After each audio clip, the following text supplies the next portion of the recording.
Over usage of sanitizers. ఎక్కువ sanitizers use చేయటం వల్ల ఏమవుతుంది?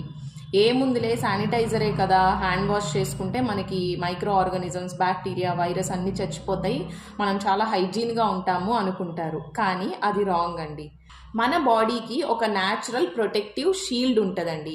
ఆ షీల్డ్ ఏంటా అనుకుంటున్నారా? అవే మైక్రో ఆర్గానిజమ్స్. మైక్రో ఆర్గానిజమ్స్ ఏంటి, షీల్డ్ ఏంటి అనుకుంటున్నారా?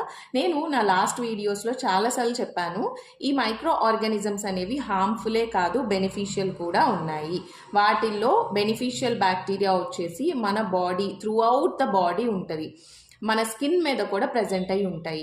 ఈ బెనిఫిషియల్ బ్యాక్టీరియా ఎక్కువ శానిటైజర్ యూజ్ చేయటం వలన చచ్చిపోతాయి. అంటే శానిటైజర్ ఎఫెక్ట్ వలన ఈ బ్యాక్టీరియాని మనం చంపేస్తున్నాం. అలా చేయటం వల్ల ఏం జరుగుతుంది? ఈ గుడ్ బ్యాక్టీరియా, మన ఇమ్యూనిటీకి హెల్ప్ అయ్యే బ్యాక్టీరియాని మనం చంపేస్తున్నాం. దాని వలన ఇన్ఫెక్షన్స్ కానీ ఏవైనా ఇన్ఫెక్షన్ కాజింగ్ ఏజెంట్స్ మన బాడీలోకి తొందరగా ఎంటర్ అయిపోతాయి. ఈ గుడ్ బ్యాక్టీరియాని మొత్తం మనం క్లీన్ చేసేస్తున్నాం కదా, క్లీన్ చేసినప్పుడు ఏమవుతుంది? మనకి హార్మ్ఫుల్ బ్యాక్టీరియా వచ్చి మన స్కిన్ మీదకి చేరుతుంది.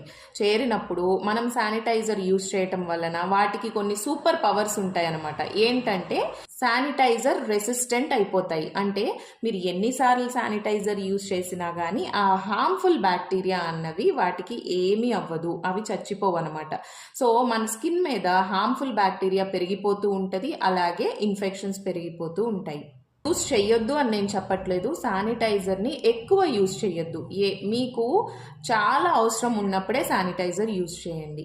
యూజ్ చేసుకున్న తర్వాత మాయిశ్చరైజర్ కూడా అప్లై చేసుకోండి. ఎందుకంటే శానిటైజర్ ఎక్కువ యూజ్ చేయటం వలన మన స్కిన్ అన్నది డ్రై అయ్యే ఛాన్సెస్ ఉన్నాయి. సో శానిటైజర్ని స్మార్ట్గా వాడండి, హెల్దీగా ఉండండి. Thank you for watching.